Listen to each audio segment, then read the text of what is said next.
my heart and mind, I always return to Atlantic Island Park.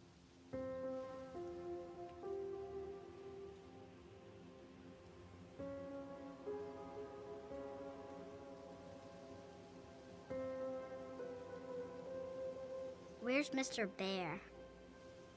I haven't seen Mr. Bear, Callum.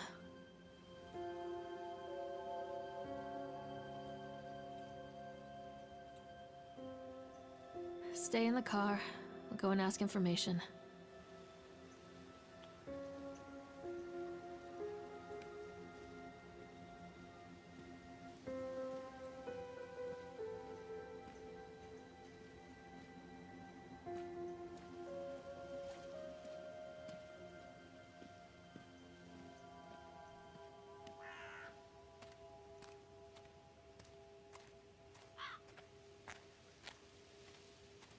Attention, patrons. The park is now closed.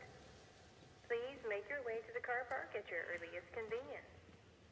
Employees, prepare the park for shutdown. Callum was born the day this place opened. This is his favorite place in the world.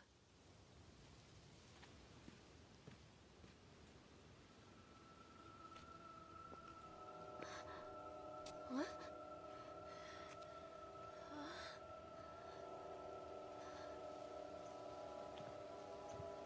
Hey, Lorraine. Lorraine. Don't blame yourself, Lorraine. People lose things all the time.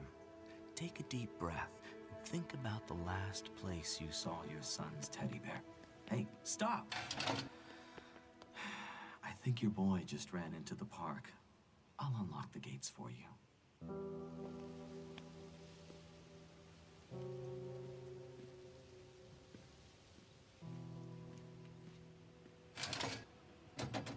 Wait up there for Mommy, Callum! Over here!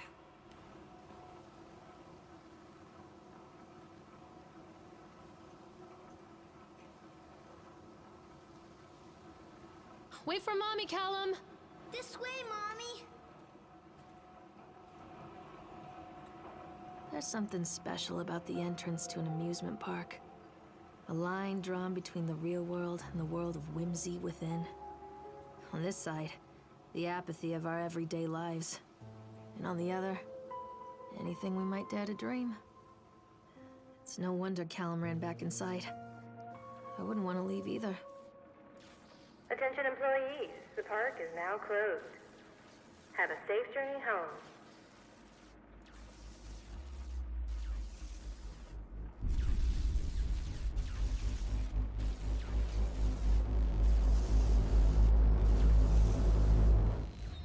Callum, where are you going? This way! Callum, I told you to wait in the car.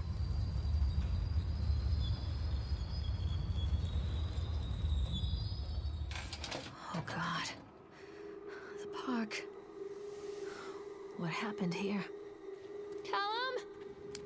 You can't catch me. Callum, stay where you are.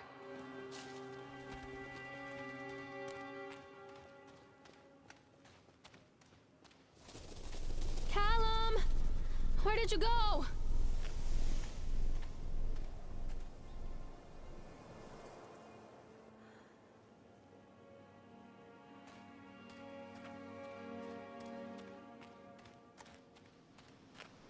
Where are you? Over here!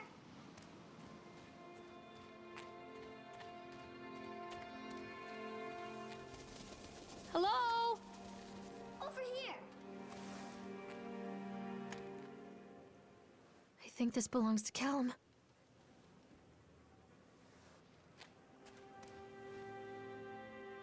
Chad the Chipmunk, huh? Just a drunk guy in a suit.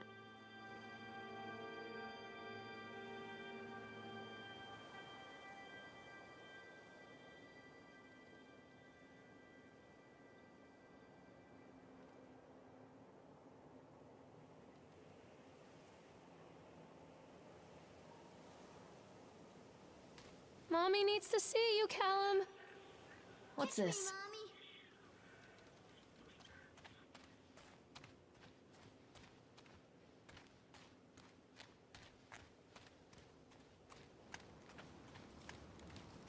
Come to Mommy, Callum. Come on, this way. Callum, stay where you are.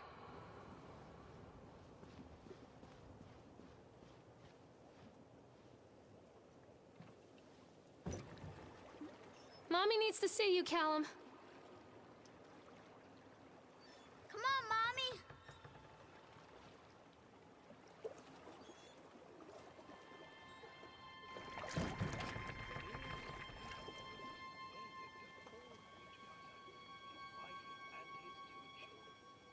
A boy named Hansel. They were very poor. Where are you?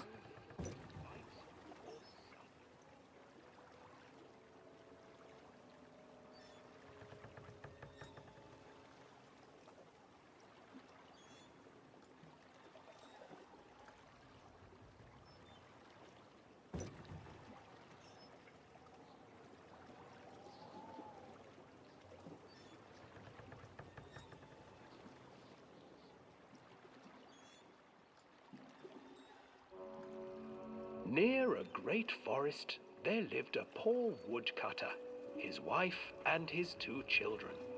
A boy named Hansel and a girl named Gretel.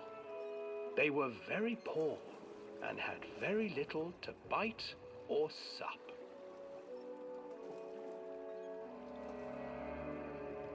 "What will become of us?" the woodcutter asked his wife one night. "I tell you what, husband, we will take the children into the thickest part of the forest tomorrow and abandon them there."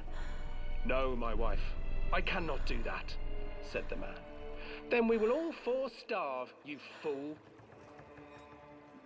Hansel and Gretel overheard their parents talking, and Gretel began to weep. "Do not fret, Gretel," Hansel said. He crept out of the hut and gathered white stones from the ground to fill his pockets.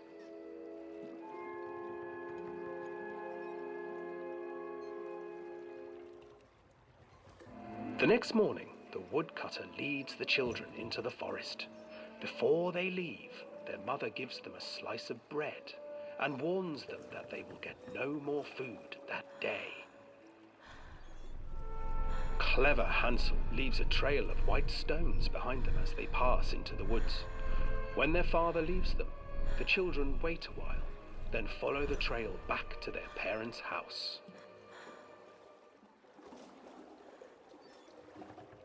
After receiving a thorough scolding from their parents for getting lost in the woods, the children are sent to bed without any supper. Hansel tried to sneak out and collect more white stones, but found that the door was locked. "Tomorrow I will take them into the woods myself," the wife told the woodcutter. In the morning, their mother gave them a slice of bread and led them deep into the forest once again.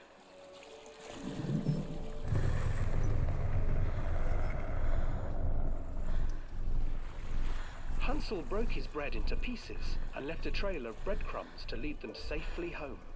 But hungry-eyed birds snatched up the breadcrumbs and his trail was destroyed. Abandoned by their parents and unable to find the trail home, the children wandered in the forest for 3 days.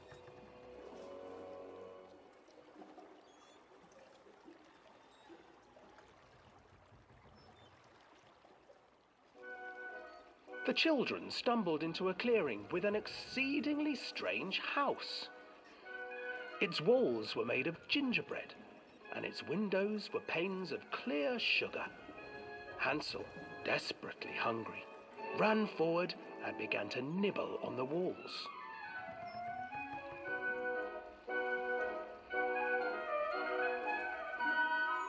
"Nibble, nibble, little mouse. Who is nibbling at my house?"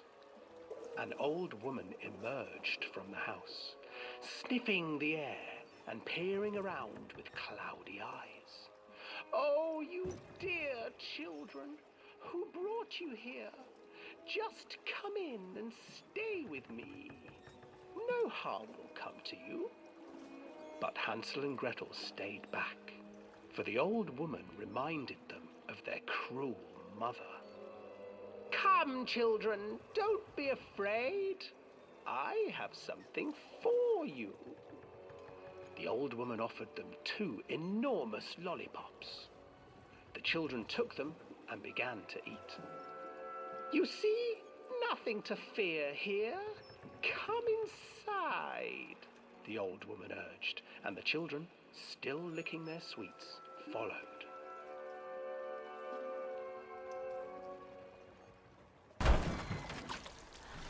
Once inside the house, the old woman changed. She stuffed Hansel into a cage and put Gretel to work, sweeping and cleaning her hut.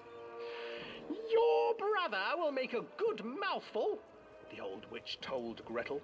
"Once he is fattened up, I shall feast upon him."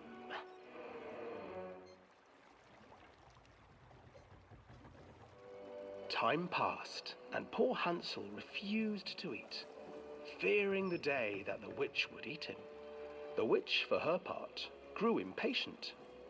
"Today I will cook and eat your brother, Gretel. Climb inside and light the oven." But Gretel pretended not to understand. "I do not know how. Where is the opening?" "Fool," the old witch said. "The opening is here." And she moved to show Gretel. Seizing her courage, brave Gretel gave the witch a shove, and the old crone tumbled forward into the oven.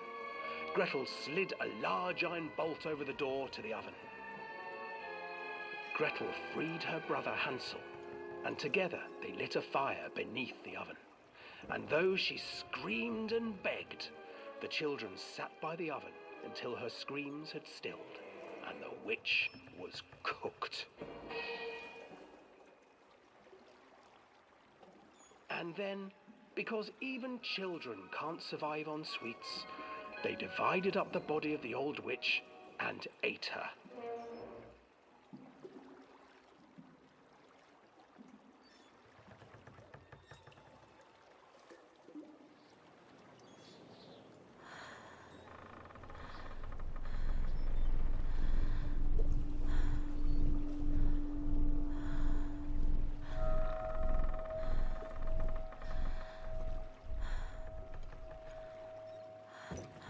Where did you go? Alan, where did you go?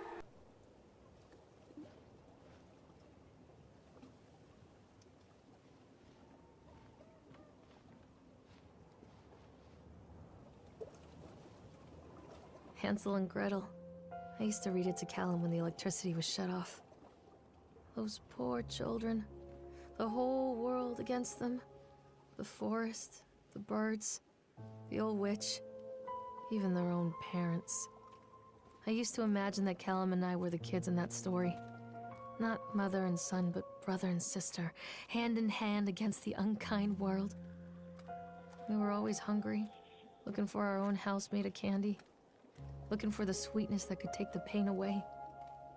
Hunger leads people to desperate, terrible places where the tree branches reach like claws. Callum? Where'd you go? Callum! Where did you go? Another accident. This place.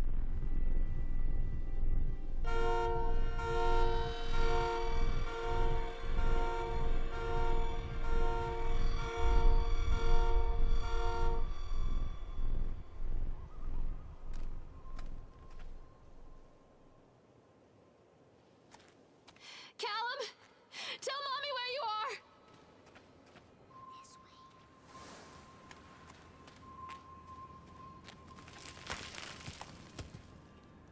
Stay where you are!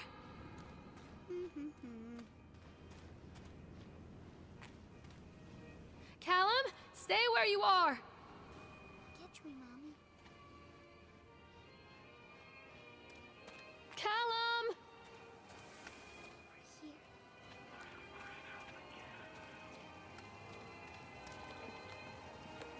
Here. where did you go? This way, Mommy. This old thing used to make the blood run to my head. Make me dizzy. The guy just snapped. Those poor kids.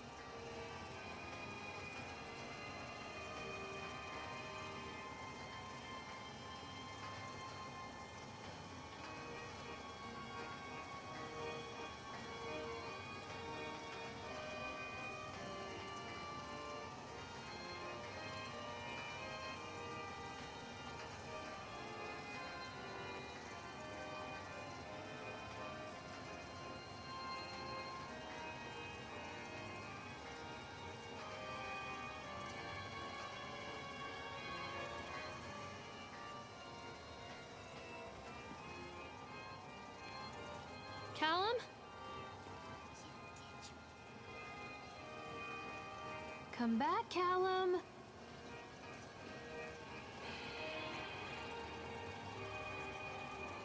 Oh, I remember this.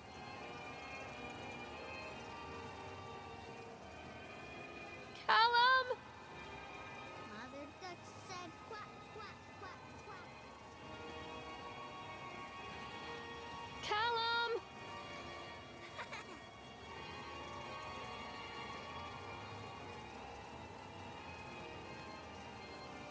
Callum, tell Mommy where you are. Catch me, Mommy.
Come out, sweetie.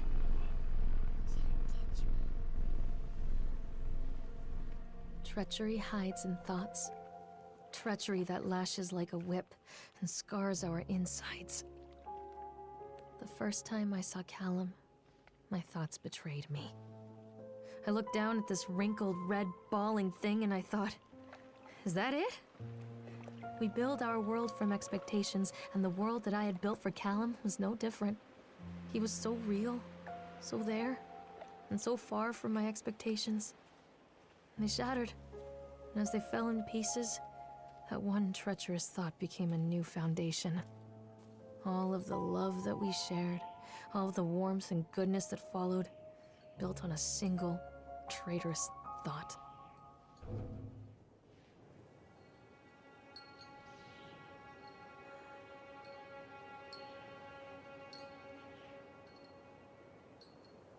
Callum!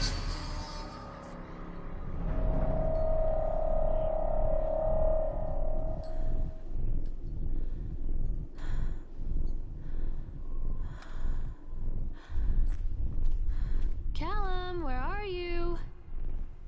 This way, Mommy. I'm not playing anymore, Callum. Follow the trail.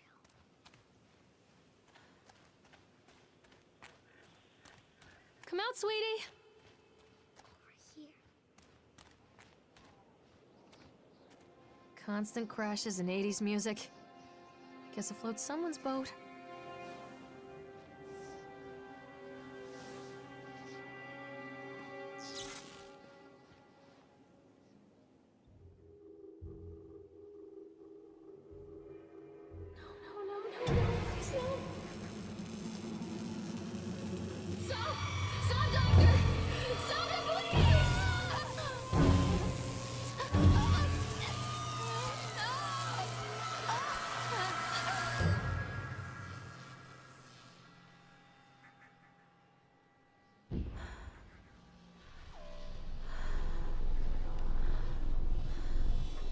to me, Callum.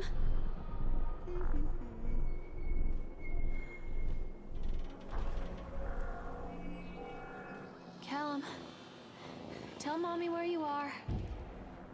Over here.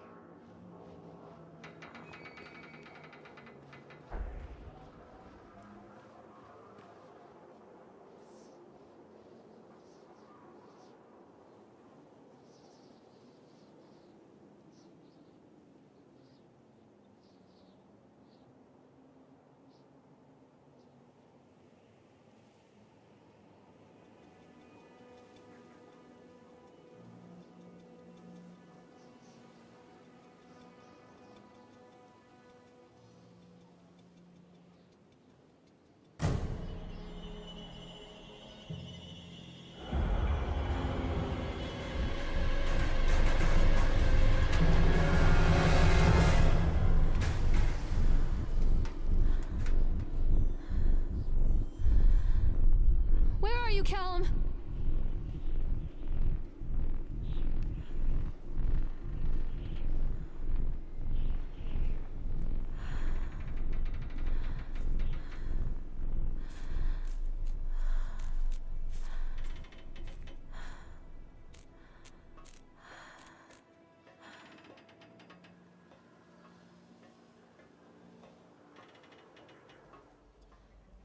It's a matter of public record that I am a failure as a mother. Once, when Callum was very small, I left him asleep in the car while I ran an errand. Don't even remember what it was. When I came back, the sheriff was standing next to the car, watching my boy through the window. I didn't like what I saw in his eyes. Judgment. He wrote me the ticket without saying a word, just the scratch of his pen on the notepad. When he gave it to me, our eyes met. I know what you're going through. My daughter, Helen, she just gets some help. Help was a bolt of lightning. Help was 1,000 volts surging through my veins. Help is agony. I'd rather die. I wanted to scream. I'd rather you pulled your gun and shot me. But instead my mouth said, "Yes, Sheriff."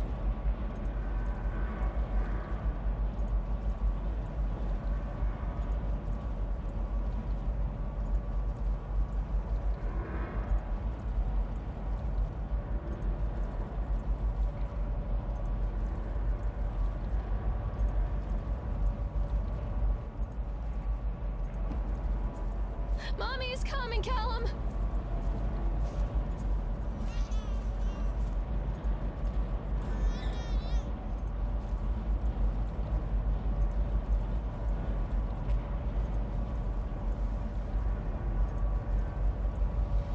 So they are going to close this place down.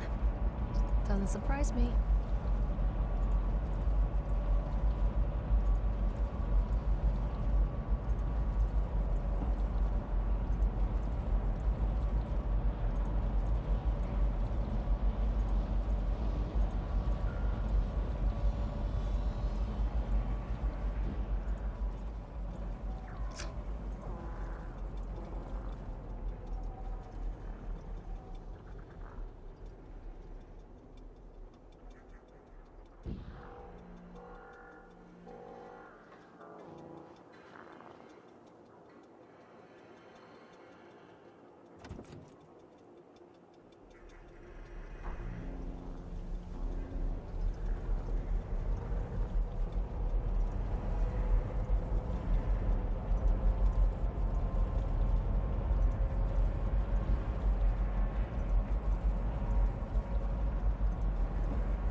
People come into your life for a reason.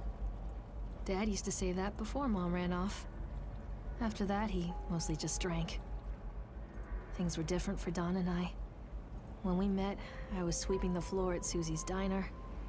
He came in with some workers, but he didn't try to flirt or cop a feel like the others. He just ordered a coffee and sat there, watching me. When my shift was over, he offered to walk me home. I don't know how to describe that walk. We talked and laughed and eventually kissed. It felt like love. It felt like a fairy tale. I can't tell you if Callum was made that night or one of the ones that followed, but I think it has to be that night. That one perfect night. Dawn and I moved in together, but then, well, he died. According to the supervisor, his safety harness failed when he was working on the top of the Ferris wheel. Dawn was there one moment, and then gone. Sometimes people leave your life for no reason. I was 3 months pregnant with Callum. Fairy tale fucking over.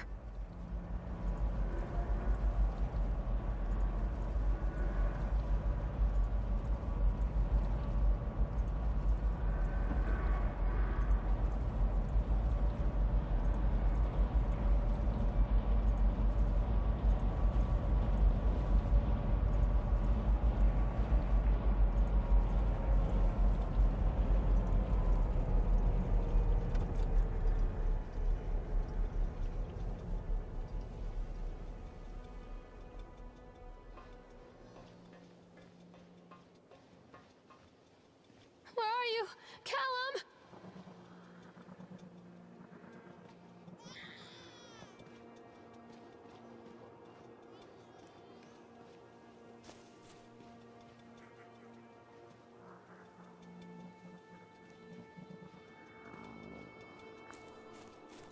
Callum, where did you go?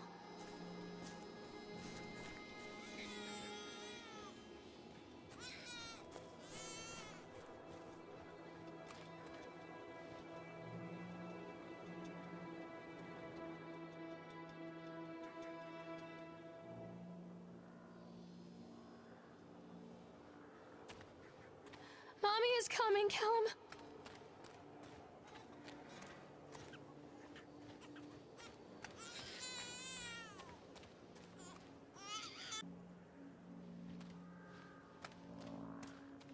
Callum, where did you go?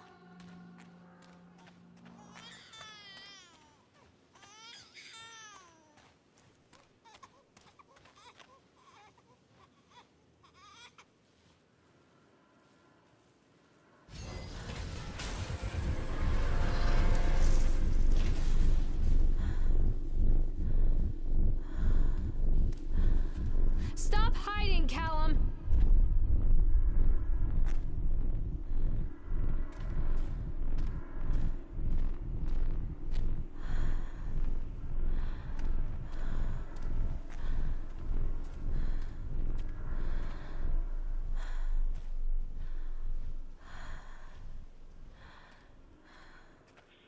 A lot of people idolize their children.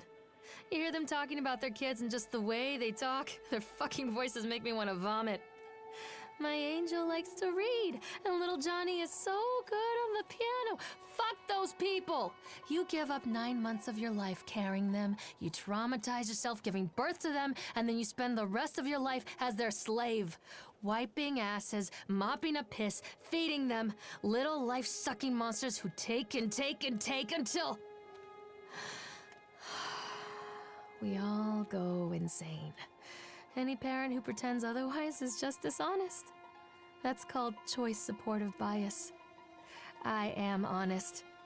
Callum really grinds my gears, and he owes me everything. Everything. It'd serve the little fuck right if I just abandoned him. Stay where you are! I always wanted to ride this one. Never got around to do it before.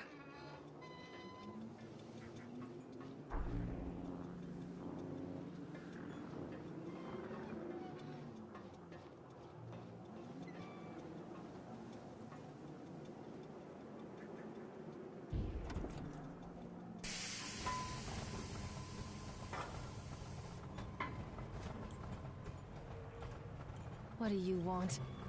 We need to talk about Callum. What do you mean? What have you done to him? That's insulting. You and your boy are everything that this place doesn't want. The antithesis of what we stand for. Where is Callum? The poor child. He tried so hard to do what he was taught. He even left you a trail of breadcrumbs. But the park is just so hungry. Tell me where my son is.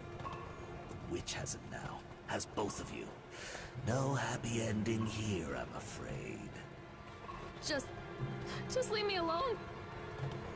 Fool. You always were.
This isn't a game, Callum!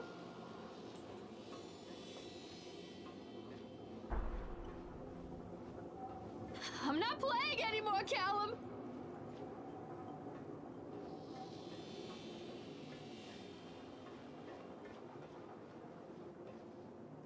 The witch awaits.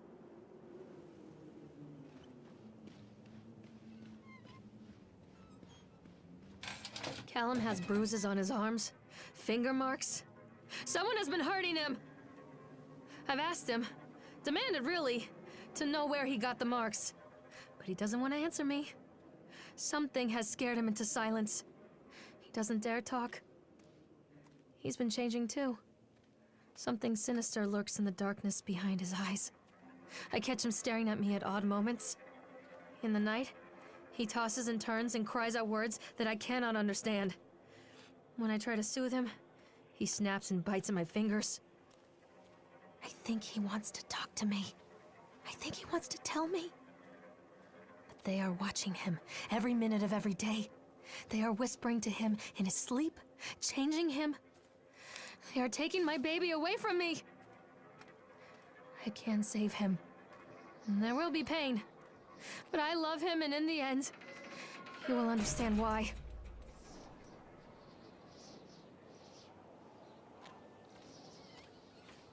The whole town was shocked by that one. Never found out who did it.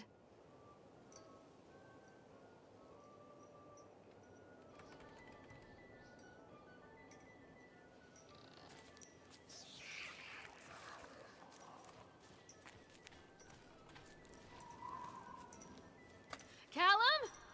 Callum!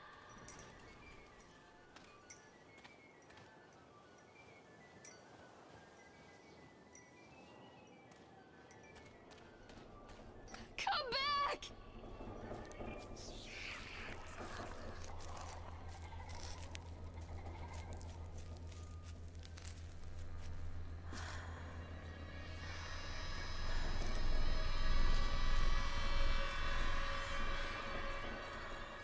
Poor bastard. Who did this to him?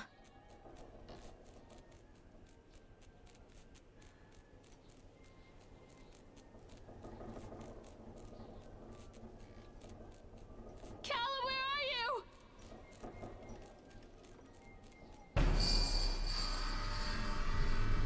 Don't let the witch put me in the oven. I can help you, Callum. Follow the breadcrumbs.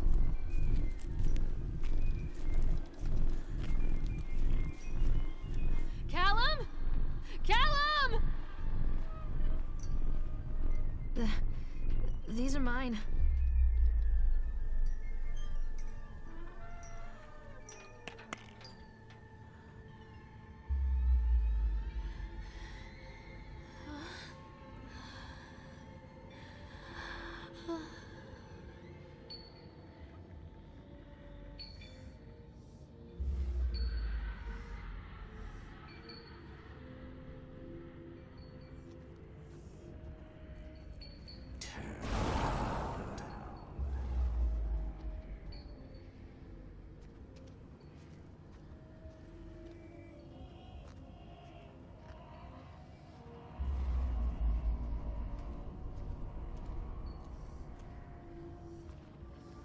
touch me! Don't leave me here, Callum.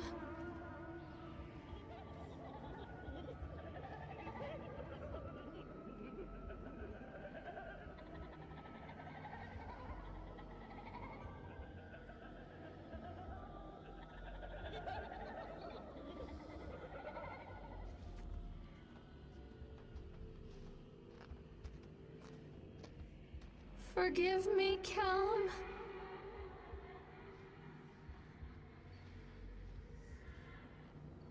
Don't let him take me!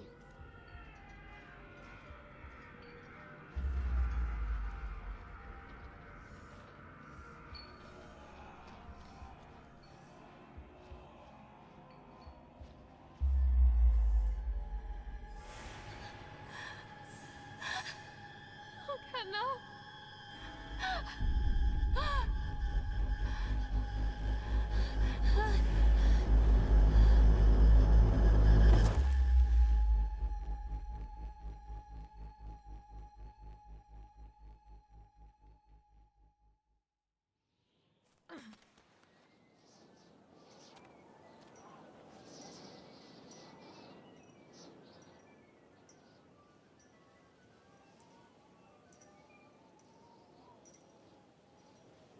The park is a collage of contradictions all of its own. Millions of people die every year in car crashes, and the park has little cars designed specifically to simulate that action. Hear the children scream with joy. In the sideshow alley, you can walk away with 15 cents worth of mass-produced Chinese teddy bears, while a grinning carny pockets your hard-earned $5. And what secrets lie beneath the sullen waters of the lake? The tears of jilted lovers, the soiled condoms of illicit affairs, the clotted blood of the lonely suicide. And the face of the witch looms over it all. I've always despised her toothy grin and warty nose. I hate that sparkle in her weathered, watchful eyes. I think Callum is waiting for me. Inside.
Who was that?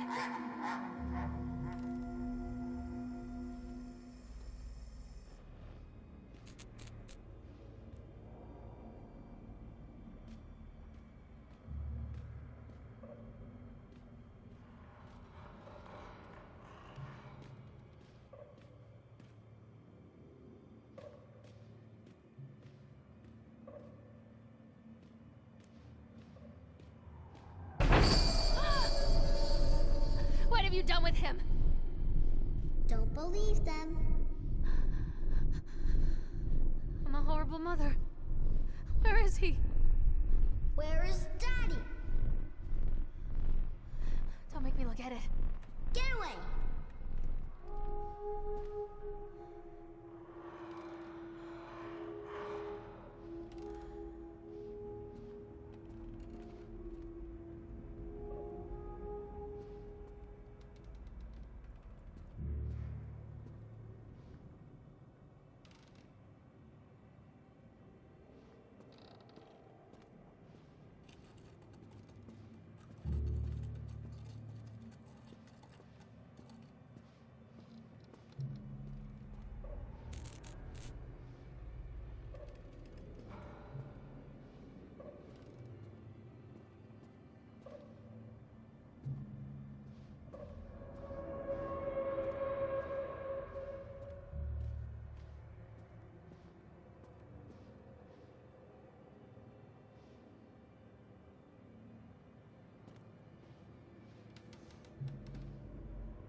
After they let me out, they gave me Callum back and sent me home with a handful of breadcrumbs.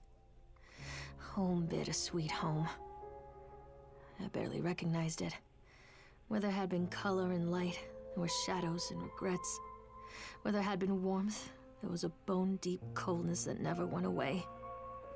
I tried my hardest to keep the ghosts at bay. Don, watching from the dusty corners while I tried to teach his son to read. My father, coldly assessing me and finding me lacking. I devoted myself to Callum and did the things that they told me. It will get better, they said. Every day will be a little better than the last. I'm in the woods now, lost and afraid. Things never got any better.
done with him!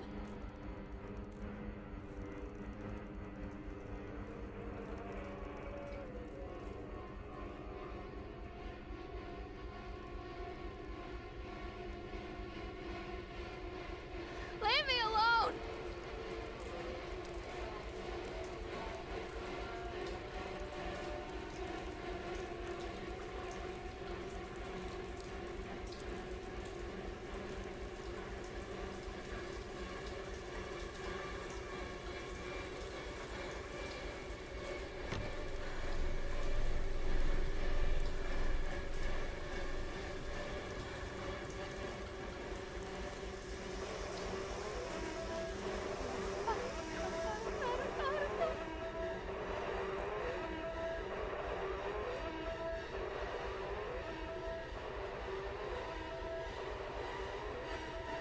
Alone?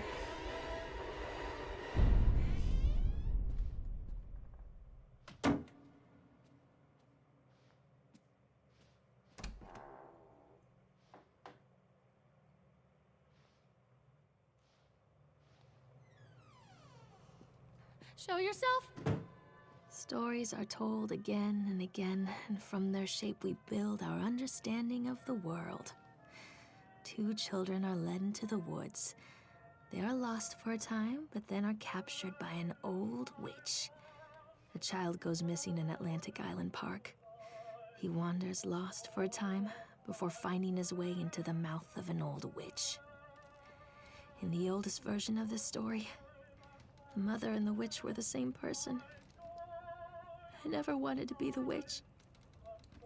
But I am, aren't I?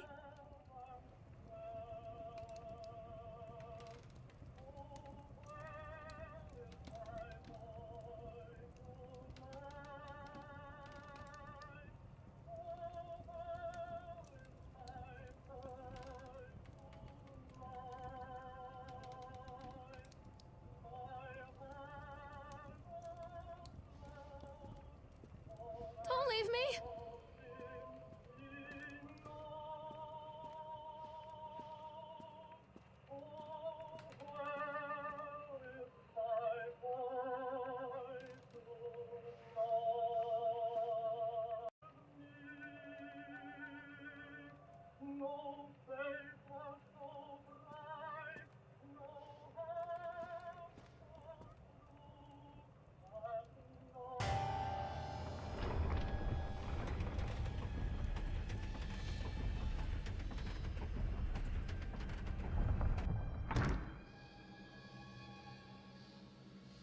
Give it to me!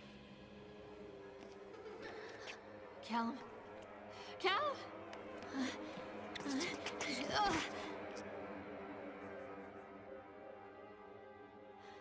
Callum.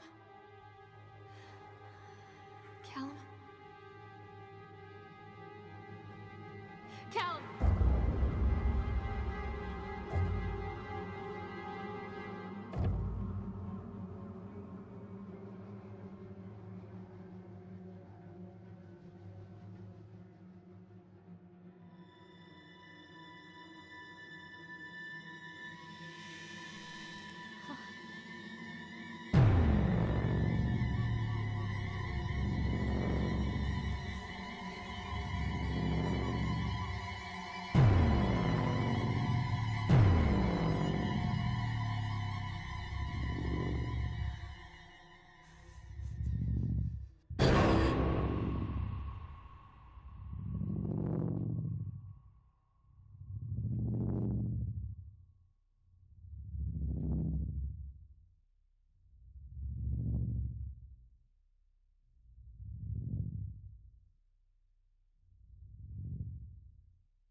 Hey, Lorraine.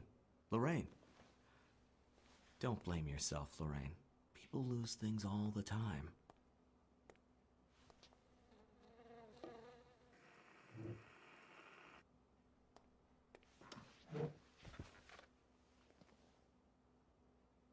Take a deep breath and think about the last place you saw your son.